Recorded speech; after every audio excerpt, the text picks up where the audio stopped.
Magandang gabi kaibigan, kamusta? At maligayang pagdating sa Pampatulog Stories.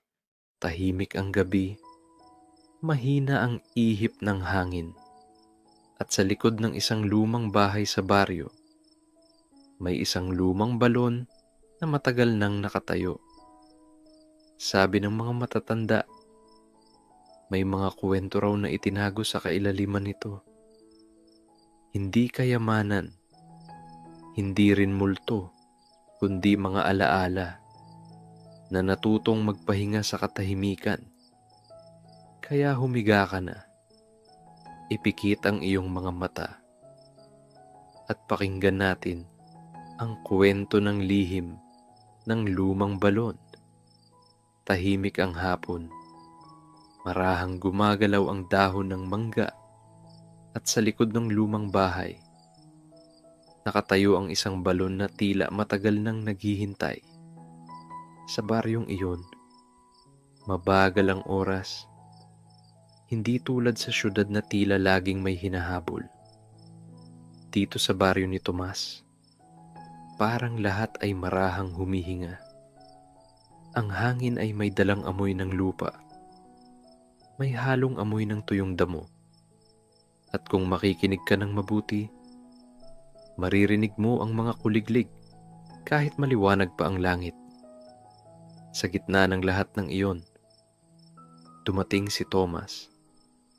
Isang tahimik na binata, nasa huling bahagi ng kanyang 20, payat, maamo ang mukha, at may mga mata na parang laging nag-iisip. Matagal siyang nanirahan sa syudad. Maingay na jeep, usok ng sasakyan, mga trabahong tila walang katapusan. Hanggang isang araw, napagod siya. Hindi sa katawan, kundi sa loob. Kaya nang iwan sa kanya ng kanyang lolo ang lumang bahay sa baryo. Hindi na siya nagdalawang isip. Umuwi siya. Tahimik ang bahay. May kahoy na sahig na bahagyang umuungol kapag tinatapakan. May lumang bintana na kumakanta kapag hinihipan ng hangin. At may bakuran na tila matagal nang walang kausap. Sa unang hapon ni Thomas sa bahay, lumabas siya sa likod. Doon niya nakita ang balon. Matanda na ito. Ang semento sa paligid ay may bitak na. May lumot na kumapit sa gilid. At ang takip na kahoy ay bahagyang tabingi. Tahimik itong nakatayo sa gitna ng bakuran. Parang isang matandang bantay. Lumapit si Thomas. Marahan. Parang ayaw niyang istorbohin ang katahimikan. Tinanggal niya ang takip. Krrk. Umalingaw-ngaw ang tunog ng kahoy. Tumingin siya sa loob. Madilim. Napakadilim. Hindi niya makita ang ilalim. Pero ramdam niyang may tubig pa rin doon. Humihip ang hangin. At bahagyang gumalaw ang lubid na nakasabit sa gilid. Napakamot si Tomas sa ulo. Sandaling natahimik ang paligid. Pagkatapos ay napangiti siya. Hindi ko yata marunong gamitin ito. Sa syudad kasi, gripo lang ang alam niya. Hindi balon. Muli niyang tinakpan ng balon. Pagkatapos ay umupo sa isang lumang bangko sa ilalim ng mangga. Tahimik ang paligid. May manok na dumaan sa damuhan. May pusa na dahan-dahang naglakad sa lilim. At may hangin na tila nagkukwento ng kung ano-anong alaala. Habang nagpapahinga si Thomas, may narinig siyang boses mula sa bakod. Hoy! Napalingon siya. Isang matandang babae ang nakasilip. Si Aling Nena. Payat. Kulubot ang muka. Pero maliwanag ang mga mata. Bagong salta ka. Ngumiti si Thomas. Hindi po, apo ako ni Lolo Andres. Napakunot ang noo ni Aling Nena. Pagkatapos ay napangiti rin. Ah, ikaw pala ang apo niya. Lumapit siya sa bakod. Tomas, tama ba? Opo, tahimik sandali ang matanda. Pagkatapos ay tumingin sa likod ng bahay. Sa balon, bahagya siyang tumango. Ginagamit mo ba ang balon? Napakamot si Tomas sa ulo. Hindi pa po, tinitingnan ko pa lang. Napangiti si Aling Nena.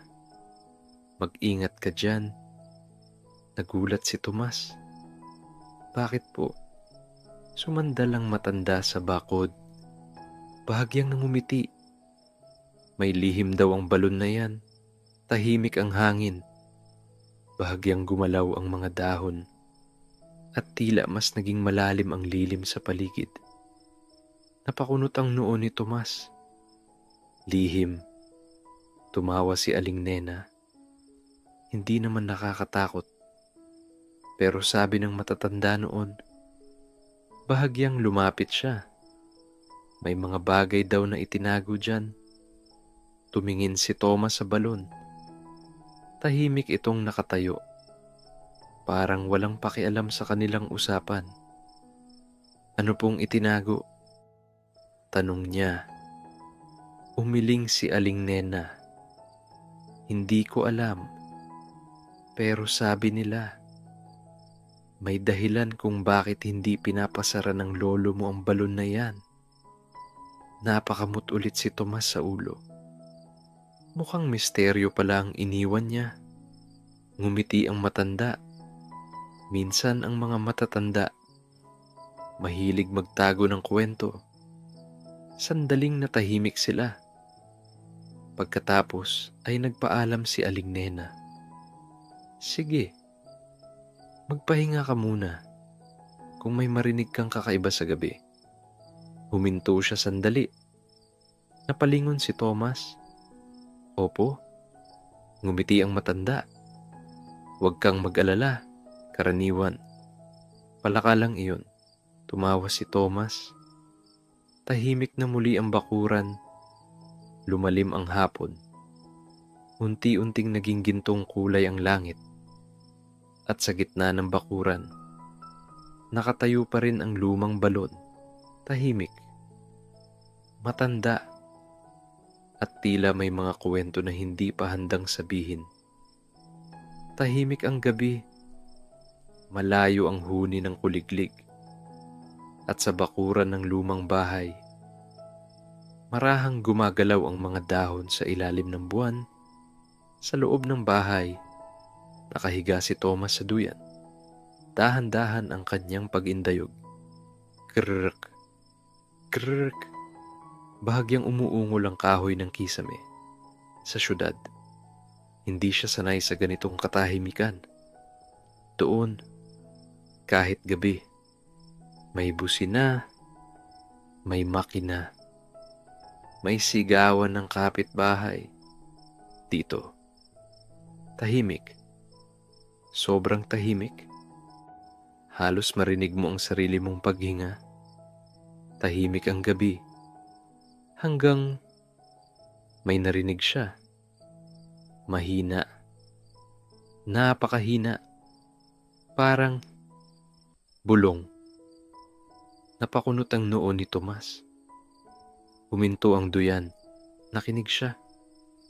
Tahimik ulit. Napakamot siya sa ulo. Baka hangin lang. Muli siyang humiga. Dahan-dahang gumalaw ang duyan. Krrrk, krrrk. Tahimik ang paligid. Hanggang muli, narinig niya iyon. Shhh. Parang may hangin na dumaan sa isang makitid na butas. Umupo si Thomas, napatingin sa bintana. Ang liwanag ng buwan ay tumatama sa bakuran. At sa gitna nito, nakatayo ang balon. Tahimik. Hindi gumagalaw. Pero tila may kakaiba. Tumayo si Thomas. Dahan-dahan siyang lumabas ng bahay. Krrk! Bumukas ang lumang pinto. Humampas sa kanya ang malamig na hangin ng gabi. Tahimik ang bakuran. May kuliglig. May mahinang hangin. At may balon. Lumakad siya papalapit. Isang hakbang. 2 hakbang. 3 hakbang. Huminto siya sa gilid ng balon. Tahimik. Napakatahimik. Tumingin siya sa loob. Madilim. Halos walang makita. Humihip ang hangin. At bahagyang gumalaw ang lubid. Krrk! Napakunot ang noo ni Thomas. May tao ba dyan? Biro niya sa sarili. Tahimik. Walang sagot. Napangiti siya. Kung multo ka, sana marunong ka ring magigib. Bahagya siyang natawa. Pagkatapos ay yumuko muli upang sumilip. At doon, may napansin siya. Sa ilalim ng balon, parang may kumikislap na maliit na bagay. Napakunot ang noo niya. Ano yon? Hindi malinaw. Pero parang may metal na tumama sa liwanag ng buwan. Isang mahinang kislap. Parang barya. O bote. O kung anumang bagay na matagal nang nakatago. Tahimik ang hangin. Marahan ang galaw ng mga dahon. At sa unang pagkakataon, naramdaman ni Thomas ang kakaibang kuryosidad. Hindi takot, kundi usisa. Napakamot siya sa ulo. Mukhang may nahulog doon. Sandali siyang tumingin sa paligid. Walang tao. Walang ingay. Tanging ang lumang balon lamang ang kasama niya. Muli siyang sumilip. Naroon pa rin ang kislap. Tahimik. Parang naghihintay. Napabuntong hininga si Thomas. Mukhang kailangan ko talagang silipin iyan bukas. Muli niyang tinakpan ang balon. Krrk! Umalingaw-ngaw ang kahoy. Pagkatapos ay bumalik siya sa bahay. Tahimik ang gabi. Tahimik ang duyan. Tahimik ang bahay. Ngunit sa kanyang isip, umiikot ang tanong. Ano ang nasa ilalim ng balon? Barya? Basura? O baka isang kwento? At sa labas ng bahay, sa ilalim ng buwan, nakatayo pa rin ang lumang balon. Tahimik. Matanda. At sa kailaliman nito, may mga bagay na matagal nang naghihintay na muling makita ang liwanag.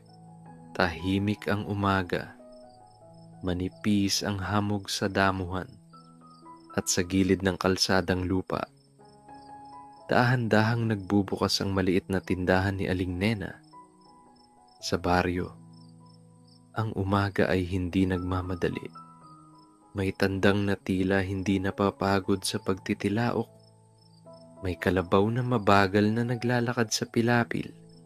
At may mga tao na parang sanay na sa tahimik na ritmo ng buhay. Lumabas si Thomas mula sa bahay. Hawak ang isang tasa ng mainit na kape. Tahimik niyang minasdan ang bakuran, ang punong mangga, ang lumang bangko, at syempre, ang balon. Nakatayo pa rin ito sa gitna ng damuhan, tahimik. Parang walang nangyari kagabi. Napakamot si Thomas sa ulo. Baka imahinasyon ko lang iyon. Humigop siya ng kape. Mainit. Mapait. Pero nakakagising pagkaraan ng ilang sandali. Naglakad siya papunta sa tindahan ni Aling Nena. Hindi ito malayo. Isang maliit na kubo lang na may bubong na yero. May nakasabit na mga chichirya at may bangko sa harap. Pagdating niya, nakita niya si Aling Nena na nag-aayos ng mga bote ng soft drinks. Tahimik ang umaga, may mahinang usok mula sa nilulutong kape at sa ilalim ng lumang payong na nakasabit sa gilid ng tindahan.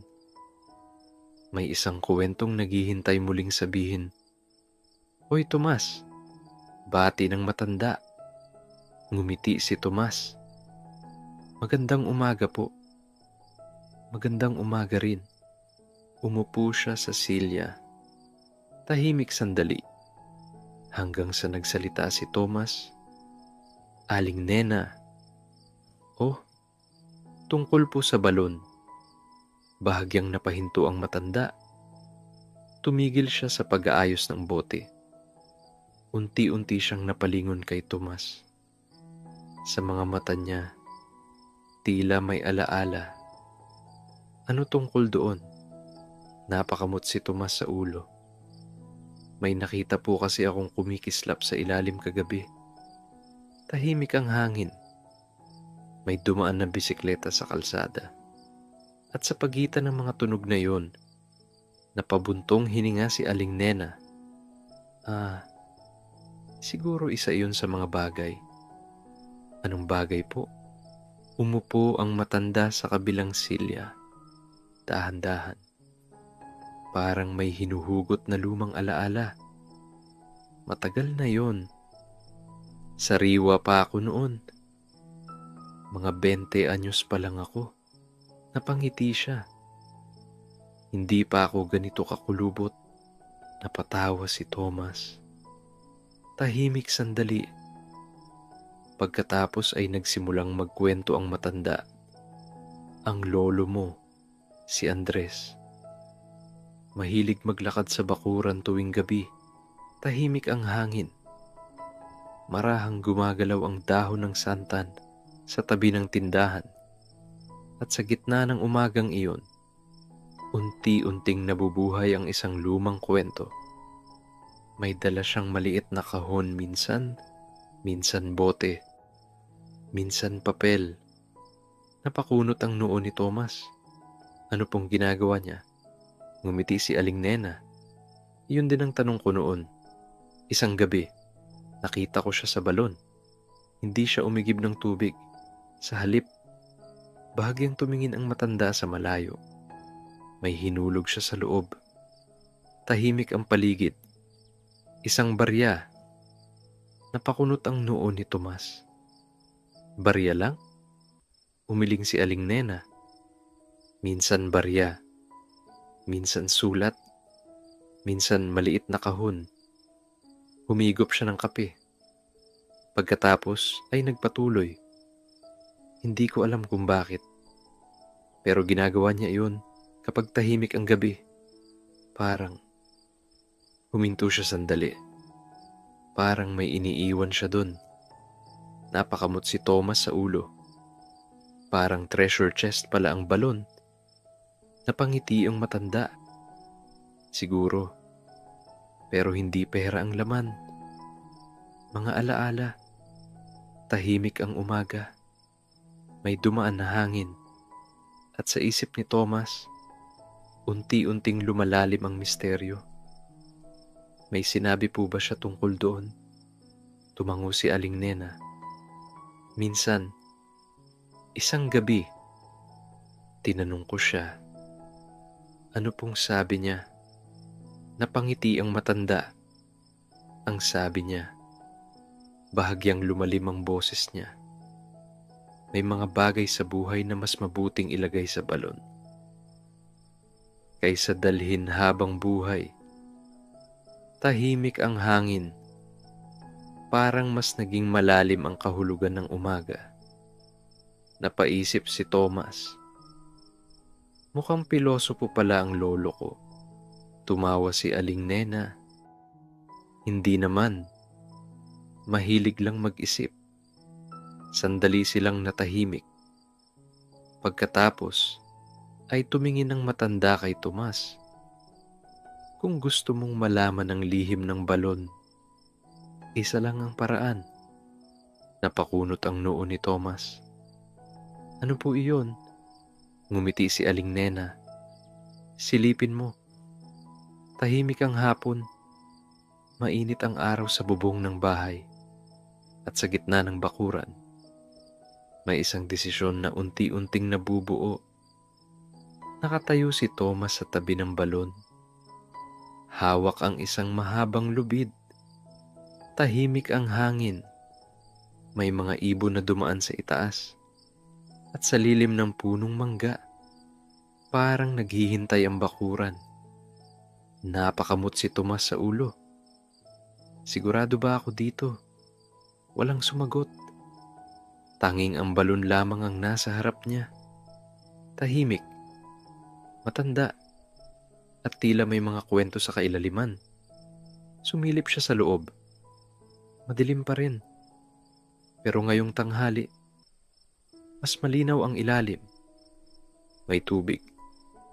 Hindi malalim. At sa gilid, may mga bagay. Parang lata, parang bote, parang kahon. Napangiti si Thomas. Mukhang ginawa ngang imbakan ng lolo ko. Luminga siya sa paligid. Walang tao. Tahimik ang bakuran. Kaya kumuha siya ng matibay na lubid. Itinali sa isang matandang poste. Hinila. Sinubukan. Mukhang matibay naman.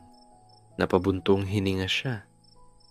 Kung may multo dito, sana marunong tumulong magbuhat. Dahan-dahan siyang umupo sa gilid ng balon. Ibinaba ang mga paa, humawak sa lubid, at marahang bumaba. Isang hakbang, 2 hakbang, 3 hakbang. Marahang kumalabog ang paa niya sa gilid ng balon. Tahimik ang loob. Malamig ang hangin. At bahagyang may amoy ng lumang tubig at lumot. Bumaba pa siya. Hanggang sa marating niya ang ilalim. Bahagyang basa ang lupa. May manipis na tubig, pero sapat para makita niya ang mga bagay. Tahimik ang balon, parang isang lihim na silid. Sa paligid niya, may mga lumang bagay. Isang kalawangin na lata, isang maliit na bote, isang kahon na gawa sa kahoy, at ilang barya. Napangiti si Thomas. Hindi ito multo. Collection lang. Lumuhod siya. Kinuha ang unang bagay. Isang bote. May papel sa loob. Napakunot ang noo niya. Ano ito? Tiningnan niya ang kahon. May tali. Medyo bulok na. Pero buo pa. Tahimik ang hangin. May patak ng tubig na bumagsak mula sa gilid. Plok, plok, plok. Parang orasan na mabagal ang takbo. Isa-isang tinipon ni Tomas ang mga bagay. Nilagay sa isang lumang balde na nakita niya sa gilid. Ang dami pala nito. May mga barya. May mga papel. May maliit na kahon. May lumang larawan. Tahimik ang balon. Parang hindi nagmamadali ang oras. Nang mapuno ang balde, huminga ng malalim si Tomas. Okay, panahon na para umakyat. Hinila niya ang lubid. Dahan-dahang umakyat. Hanggang sa marating niya muli ang ibabaw. Tahimik ang hapon. May hangin na dumaan sa damuhan. At sa gilid ng balon, nakaupo si Thomas. Hinihingal ng kaunti. Katabi ang balde ng mga lumang bagay. Napangiti siya. Mukhang treasure hunt ito. Isa-isa niyang inilabas ang mga laman. Bote, maliit na kahon, mga barya at larawan, at mga papel na nakatupi. Tahimik ang paligid. Parang nakikinig ang buong bakuran. Kinuha niya ang unang papel. Marahang binuksan. Lumang sulat kamay. Bahagyang kupas. Pero mababasa pa. Tahimik ang hangin. At sa unang pagkakataon, naramdaman ni Thomas na parang may boses na muling nagsasalita mula sa nakaraan. Isang boses na matagal ng tahimik. Isang boses na naghintay sa kailaliman ng balon. At sa kanyang mga kamay, nagsisimula ng mabuksan ang lihim ng lumang balon. Tahimik ang hangin. Mabagal ang galaw ng ulap. At sa ibabaw ng lumang mesa sa loob ng bahay, nakalatag ang mga bagay na matagal nang nakatago sa kailaliman ng balon. Umupo si Tomas sa kahoy na upuan. Sa harap niya, isang maliit na tambak ng mga alaala. May bote na may papel sa loob. May mga kupas na larawan. May mga barya na tila matagal nang hindi hinawakan ng tao. At may maliit na kahon na gawa sa kahoy. Tahimik ang bahay. May mahinang tunog ng hangin sa bintana. At sa gitna ng katahimikan, isa-isang binuksan ni Tomas ang mga lihim. Una niyang kinuha ang bote. Marahan niya itong binuksan. Sa loob ay may papel na nakarolyo. Medyo dilaw na ang kulay. Bahagyang kupas ang tinta, pero malinaw pa rin ang sulat kamay. Tahimik ang hangin. Habang marahang binubuksan ni Tomas ang papel, nakasulat doon, "Kung mabasa mo ito, ibig sabihin may naglakas loob ng silipin ang mga bagay na iniwan ko." Napangiti si Tomas. "Lolo." Nagpatuloy siya sa pagbabasa. "Hindi ko alam kung sino ang makakakita nito.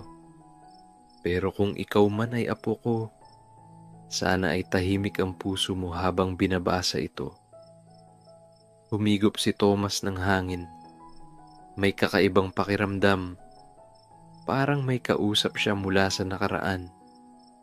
Tahimik ang bahay habang nagpapatuloy ang sulat. "Ang balon na ito, hindi ko ginawa para sa tubig lamang. Ginawa ko itong lugar ng pag-iwan." Napakunot ang noo ni Tomas. "Pag-iwan," nagpatuloy ang sulat. "Nung bata pa ako, marami akong iniisip. Mga problema, mga panghihinayang, mga alaala na ayaw umalis sa isip. At isang gabi, napagtanto ko, sandaling huminto ang sulat. Parang may pahinga sa pagitan ng mga salita, na may mga bagay sa buhay na hindi kailangang dalhin habang buhay. Tahimik ang hangin. Marahang gumagalaw ang kurtina sa bintana. At sa loob ng bahay, nagpapatuloy ang kwento.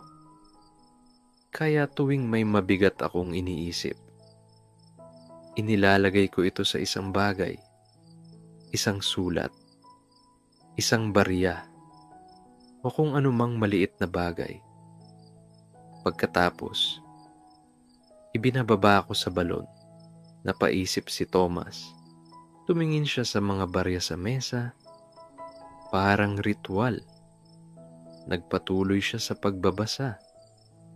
Hindi dahil naniniwala akong mawawala ang problema, kundi dahil gusto kong paalalahanan ng sarili ko na hindi lahat ng bagay ay kailangang hawakan. Tahimik ang bahay. May dumaan na hangin sa labas. At sa loob ng dibdib ni Tomas, may unti-unting pag-unawa. Kinuha niya ang isa pang papel. Mas maikli ang sulat. Nakasulat, "Ngayon ay galit ako, kaya iniiwan ko ang baryang ito dito." Napangiti si Thomas.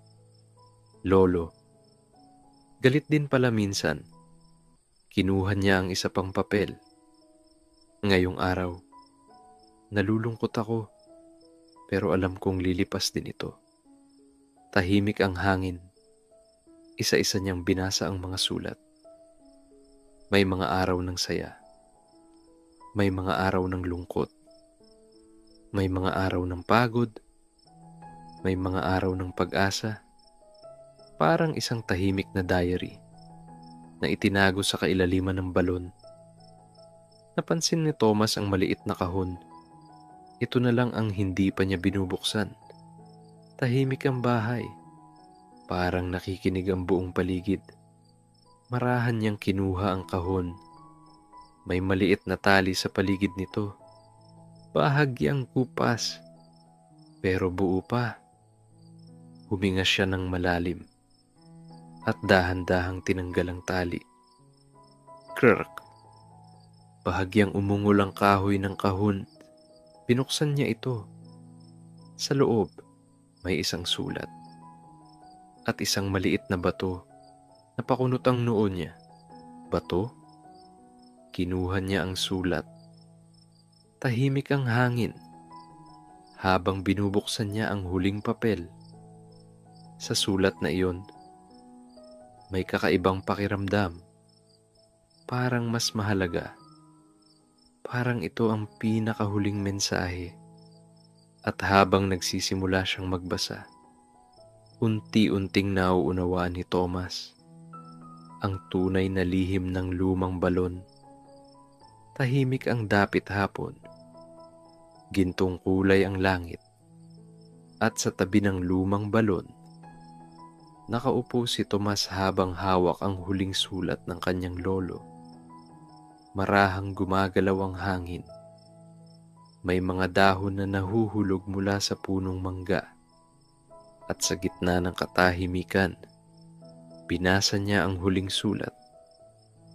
Kung ito ang huling sulat na binabasa mo, malamang ay natagpuan mo na ang lahat ng iniwan ko sa balon. Tahimik ang hangin. Nagpatuloy ang sulat. Baka iniisip mo na ang balon na ito ay puno ng lihim. Pero ang totoo, sandaling tumigil ang mga salita. Hindi ito balon ng lihim. Napakunot ang noo ni Tomas. Nagpatuloy siya sa pagbabasa. Ito ay balon ng pagbitaw. Tahimik ang paligid. Parang mas naging malalim ang kahulugan ng hangin. Sa buhay, may mga bagay na mahirap kalimutan. May mga alaala na kumakapit sa isip. May mga problema na parang ayaw umalis sa puso. At kung minsan, iniipon natin ang lahat ng iyon. Marahang huminga si Tomas. Nagpatuloy ang sulat. Pero napagtanto ko na mas gumagaan ang buhay kapag marunong kang magbitaw. Hindi para kalimutan, kundi para payagan ang sarili mong huminga. Tahimik ang hangin. At sa gilid ng balon, parang mas naging malinaw ang katahimikan. Kinuha ni Tomas ang maliit na bato sa loob ng kahon. Tiningnan niya ito. Wala namang espesyal. Isang simpleng bato lang. Nagpatuloy ang sulat. Kung binabasa mo ito, malamang ay may mga bagay ka ring gustong bitawan. Kaya kung nais mo, ihulog mo rin ang batong ito sa balon. Hindi dahil may magic ang balon, kundi dahil minsan, kailangan lang natin ng isang lugar para magpaalam sa ating mga iniisip. Tahimik ang hapon. Unti-unting lumalamig ang hangin. Isinara ni Tomas ang sulat. Tumingin siya sa balon. Tahimik itong nakatayo. Parang isang matandang kaibigan. Walang hinihingi. Walang sinasabi. Tahimik lang na nakikinig. Napangiti si Thomas. Tama ka, Lolo. Tumayo siya. Lumapit sa gilid ng balon. Hawak ang maliit na bato. Tahimik ang hangin. May kuliglig na nagsimulang kumanta at sa malayo may aso na tahol ng tahol. Tumingin si Thomas sa kailaliman ng balon. Madilim, pero hindi na misteryoso. Hindi na nakakatakot. Sa halip, parang payapa. Huminga siya ng malalim at marahang binitiwan ng bato. Tok, tok, plok. Tahimik ang tubig. Bahagyang kumalat ang maliliit na alon. Pagkatapos, muli itong naging payapa. Tahimik ang gabi. Tahimik ang bakuran. At sa tabi ng lumang balon, nakaupo si Thomas. Wala siyang iniisip. Wala siyang hinahabol. Tanging ang hangin lamang ang kasama niya. Marahang humihip, dahan-dahan. Parang isang lumang kuwento na patuloy na binubulong ng gabi. At sa kailaliman ng balon, kasama ng mga barya, mga sulat, at mga alaala. Naroon na rin ngayon ang isang maliit na bato. Hindi lihim, hindi misteryo, kundi isang paalala na sa buhay may mga bagay na mas gumagaan kapag hinahayaan nating mahulog sa katahimikan. Tahimik ang gabi, humihina na ang hangin, at sa bakuran ng lumang bahay, nakatayo pa rin ang balon, tahimik, matanda, at puno ng mga alaala na matagal nang natutong magpahinga. Minsan sa buhay, may mga bagay tayong gustong hawakan ng mahigpit, mga alaala, mga problema, mga bagay na ayaw nating pakawalan. Pero tulad ng itinuro ng lumang balon, may mga bagay na mas gumagaan kapag hinahayaan nating bumitaw, hindi para kalimutan, kundi para payagan ang sarili nating huminga. Kaya kung may mga iniisip ka ngayong gabi, mga alalahanin, mga tanong, o mga bagay na mabigat sa puso, isipin mo na lamang na may isang tahimik na balon sa isang baryo na handang makinig. Tahimik ang hangin, dahan-dahang gumagalaw ang mga dahon, at sa ilalim ng malamig na buwan, unti-unting bumabalik ang katahimikan. Kaya ipikit mo na ang iyong mga mata, huminga ng marahan, at hayaang dalhin ka ng gabi sa isang mahimbing na pahinga. Magandang gabi, at naway maging payapa ang iyong pagtulog.